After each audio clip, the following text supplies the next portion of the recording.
जय श्री कृष्ण भक्तों कार्तिक महात्म्य का चौथा अध्याय इस प्रकार है। नारद जी ब्रह्मा जी से कहते हैं कि हे ब्रह्मन, कार्तिक मास में जो दीप दान होता है उसका महात्म्य कहें। ब्रह्मा जी कहने लगे, हे पुत्र, दीप चाहे स्वर्ण का हो अथवा चांदी का, तांबे का, आटे का अथवा मिट्टी का हो, अपनी श्रद्धा अनुसार कार्तिक मास में दान करना चाहिए।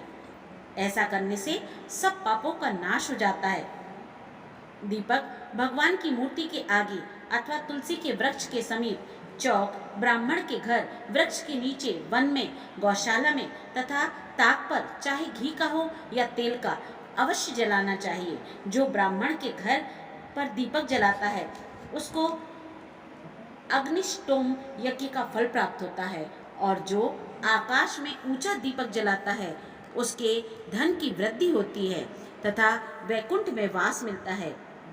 भगवान से प्रार्थना करें कि हे भगवान, मैं आपके निमित्त दीपक जलाता हूँ। कार्तिक में मथुरा माघ में, प्रयाग और वैशाख में हरिद्वार का वास अत्युत्तम होता है। जब सूर्य तुला, मकर और मेष राशि का हो, उसमें किए गए व्रत, नियम और पूजा बहुत अधिक फल देने वाले होते हैं। इन मास में अच्छे कर्म करने से पापों का नाश हो जाता है। जैसे सूर्योदय से अंधकार, वज्र से पर्वत, गरुड़ के भय से सर्प, पवन से मेघ, ज्ञान से दुख, सिंह के भय से मृग, वैसे ही मथुरा के दर्शन से सब पाप भाग जाते हैं। कार्तिक मास में स्नान, जागरण, दीपदान, तुलसी सेवन, भगवान के मंदिर में मार्जन, झाड़ू आदि लगाना, भगवान की कथा सुनना, कीर्तन करना सब ही अच्छे फल देने वाले होते हैं। अतः पूर्व जन्म के पापों का नाश करने के लिए व्रत इत्यादि करना उत्तम है। इतनी कथा सुनकर नारद जी पूछने लगे, हे ब्राह्मण, पूर्व जन्म के पाप कैसे जाने जा सकते हैं? ब्रह्मा जी कहने लगे, हे पुत्र, ब्रह्म हत्यारा, क्षय रोगी, गुरु स्त्रीगामी, कुष्ठी और सोने की चोरी करने वाले के नाखून खराब हो जाते हैं और मदिरा पीने वाले के दांत खराब हो जाते हैं। इस प्रकार पूर्व जन्म के पापों से मनुष्य पहचाना जाता है। यह सब दान, तपस्या और व्रत आदि के निवारण होते हैं। अब व्रत आदि इस प्रकार से कहते हैं। एक समय भोजन करने से बाद, 3 समय सायंकाल और 3 दिन प्रातः काल भोजन करने से अति कृच्छ तथा सायंकाल में 22 ग्रास और प्रातः काल में 26 ग्रास अथवा 24 ग्रास खाने से भी अति कुच्छु व्रत कहलाता है। 3 दिन प्रति रोज खाएं और 3 दिन उपवास करें, यह भी बहुत शुभ माना जाता है। सायंकाल में 1 ग्रास और प्रातः काल में 1 ग्रास 2 दिन में बिना मांगा हुआ तथा 2 दिन तक उपवास, यह भी व्रत कहलाता है। 21 दिन तक केवल दूध या पानी पीते रहें, यह भी व्रत कहलाता है। 12 दिन तक उपवास करना पुराग व्रत कहलाता है। 4 दिन तक कुछ नहीं खाना, फिर सत्तू खाना या छाछ पीना, इसके पश्चात कपड़ा तथा दक्षिणा ब्राह्मण को दान देना सौम्य कक्ष व्रत कहलाता है। इसी प्रकार 12 दिन तक व्रत करना द्वादश कृत व्रत कहलाता है। तुला पुरुष का दान करना और गऊ का घृत, गोबर, दूध, दही तथा कुशा का जल पीना, दूसरे दिन उपवास करना, यह कृच्छ संतपन व्रत कहलाता है। 3 दिन तक गोमूत्र, 3 दिन तक गोबर, फिर 3 दिन दही, फिर 3 दिन तक दूध, फिर 3 दिन तक घी खाएं, यह संतपन है जो सब पापों का नाश करने वाला होता है। इसी प्रकार गूलर, कमल, बेल, इनके पत्तों या कुशा का जल, यह प्रतिदिन पीने से ऊन कृच्छ व्रत होता है। और 3 दिन तक उपवास करके पहले लिखी हुई वस्तुओं को पिए तो पूर्ण कृच्छ व्रत होता है। यदि तपा हुआ दूध, घी, जल एक प्रतिदिन पिए और 1 दिन उपवास करें तो इसे तप्त कृच्छ व्रत कहते हैं। जल, दूध, घी यह तपाकर 3 दिन तक पिए और एक समय स्नान करें तो यह भी तप्त कृच्छ व्रत होता है। इसका प्रमाण पानी 8 तोला, दूध 12 तोला, घी 4 तोला होना चाहिए तथा कार्तिक शुक्ला चतुर्दशी को भगवान का पूजन करना चाहिए। उपवास करके उस रात्रि को जल में स्थित होकर यह पेट जल कृच्छ व्रत कहलाता है, जिसके करने से वैकुंठ की प्राप्ति होती है। कार्तिक सुदी सप्तमी को घी खाएं और एकादशी को उपवास करें। यह पैतामह कृच्छ व्रत कहलाता है। इस प्रकार पैतामह कृच्छ व्रत करके दिन में भगवान कृष्ण का पूजन करें तो वह तीनों लोकों में पवित्र होकर वैकुंठ को प्राप्त हो जाता है। कार्तिक सुदी षष्ठी से 3 दिन केवल दूध पिएं, फिर नवमी से 3 दिन उपवास करें। यह महेंद्र कृच्छ व्रत करने से दुर्लभ वैकुंठ का वास होता है। 3 दिन तक अन्न खाएं, फिर 3 दिन तक उपवास करें। यह भी पत्र पंचक व्रत कहलाता है तथा इसको वैष्णव कृच्छ व्रत भी कहते हैं।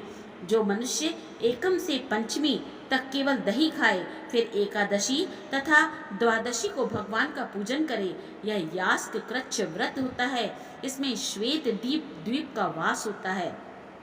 जो शुक्ल पक्ष की एकम से प्रतिदिन 1 ग्रास बढ़ाता है और कृष्ण पक्ष में 1-1 ग्रास कम करता जाता है तथा अमावस्या को कुछ भी ग्रहण नहीं करता, यह चंद्रायण व्रत कहलाता है। 1 ग्रास को 2 तोले या अच्छी तरह से मुंह में आ जाए इतना होता है। कृष्ण पक्ष की आदि के और 14 को 5 ग्रास भोजन करके किसी प्रकार एक पक्ष में 240 ग्राम पूरे करता है। यह भी चंद्रायण व्रत कहलाता है। जो गौ के चारों स्तनों का दूध पीता है, फिर 7 दिनों तक 2 स्तनों का और फिर 6 दिनों तक 1 स्तन का दूध पीता है और फिर 3 दिनों तक केवल वायु भक्षण करता है, यह सोमपान नाम वाला व्रत सब पापों का नाश करने वाला होता है। गेहूं तथा चावल की कांजी, दही, दूध, घी, पानी और पंचगव्य सब चीजें नियम पूर्वक कार्तिक मास में खाने से सप्ताशक कृच्छ व्रत होता है। इसको करने वाला मनुष्य विष्णु लोक को प्राप्त हो जाता है। बेल, पलाश, गूलर का काढ़ा और गर्म दूध पीकर एकादशी को व्रत करने वाला द्वादशी को पारण करे तो वैकुंठ का वासी होता है। जो आदमी कार्तिक सुदी सप्तमी, अष्टमी, नवमी और दशमी को जल कमल को खाए और फिर एकादशी को उपवास करे तो इस लक्ष्मी व्रत को करने से मनुष्य लक्ष्मी का पात्र हो जाता है। इसको करने वाला भगवान के वैकुंठ लोक को प्राप्त होता है। प्रातः काल में 4 और सायंकाल में इसको खाने से शिशु चंद्रायण व्रत कहलाता है। कार्तिक सुदी 14 को विधि पूर्वक ब्राह्य क्रूच व्रत तथा गौरी का पूजन करना चाहिए। इसकी विधि कहते हैं गौमूत्र, गोबर, गौघृत और कुशा का जल लेकर सब मिलाकर पंचगव्य अथवा ब्राह्य क्रूच होता है तथा लाल रंग की गौ का मूत्र, श्वेत गौ का दूध, नीली गौ का दही, काली गौ का घी, यदि यह ना मिल सके तो दूसरे तरह का भी पंचगव्य हो सकता है। इसका प्रमाण यह है कि गौमूत्र 8 मासे, गोबर 19 मासे, दूध 12 मासे, दही 10 मासे, घी 8 मासे तथा कुशा का जल 4 मासे गौमूत्र गायत्री मंत्र पढ़कर लेना चाहिए। गंध द्वाराम यह मंत्र पढ़कर, गोबर पयः पथिभ्याम पढ़कर, दूध दधि क्रावणो मंत्र पढ़कर, दही तेजो मसी मंत्र पढ़कर, घी दव्य सेति मंत्र पढ़कर कुशा का जल लेना चाहिए। इसको कुशा के पत्रों में रखकर विधिवत हवन करना और वेद के इन मंत्रों से आहुति देकर हवन करना चाहिए। इरावती इदम विष्णुर्विचक्र में शर्वती मन स्तोक शवती, इन मंत्रों से आहुति देकर बचा हुआ घी पान करना चाहिए। घी पलाश के पात्र, स्वर्ण पात्र या चांदी के पात्र में पान करना चाहिए। 1 दिन तथा रात्रि उपवास करना चाहिए। साथ ही भगवान का स्मरण करते रहना चाहिए। यदि स्त्री व्रत करे तो अपने पति की आयु कामना के अर्थ भगवान की प्रार्थना करे। दिन भर भोजन नहीं करना चाहिए। आंवला या तुलसी का पूजन करना चाहिए। व्रत समाप्ति के निमित्त ब्राह्मण को गोदान करना चाहिए। इस प्रकार इन कृच्छादि व्रत के करने वाले भगवान को अति प्रिय होते हैं और वे परम पद को प्राप्त होते हैं। इस प्रकार से चतुर्थ अध्याय समाप्त। बोलिए जय श्री कृष्ण भक्तों।